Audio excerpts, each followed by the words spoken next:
Sinuspinde ng MMDA si Task Force Special Operations Chief Bong Nebriha dahil nagkamali siya sa pagsasabing sinita ang isang sasakyang dumaan sa EDSA busway na sakay si Senador Bong Revilla. Pumalag si Senator Revilla at kinumpronta si Nebriha. May report si Jonathan Andal. So based on hearsay, Sir, wawasakin mo yung Sir, senador. I have no intention Paano na pa yung mga maliliit natin mga Sir, kababayan? wala po akong intention na sa akin kayo. Di na itago ni Senator Bong Revilla ang kanyang inis nang makaharap si MMDA Task Force Special Operations Unit Head Colonel Bong Nebriha. Napaulat kasing sinita ng tauhan ng MMDA kaninang umaga ang isang sasakyan na dumaan sa EDSA busway. Sakay daw si Revilla. Pero sabi ni Revilla, nasa Cavite siya nung mga oras na iyon. Kaya imposibleng nasa EDSA siya. Bakit mo binanggit yung pangalan ko Sir, sa media? yun po, nakakaradyo Sana po bine-verify. ako. Namagitan sa dalawa si MMDA Chairman Romando Artes. Ang pagkakamali po ni Colonel Bong, sinabi niya na kung naandyan si Senator Revilla, wag mo nang tikitan,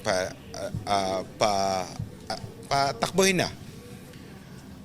Unfortunately, may media pong katabi si Colonel Bong na narinig yon. Si Nebriha aminadong nagkamali at hindi raw talaga si Revilla ang sakay ng pinarang sasakyan. Lahat po tayo nagkakamali. Eh ngayon, kung nagkamali po yung enforcer ko, ako na po ang sasagot nun.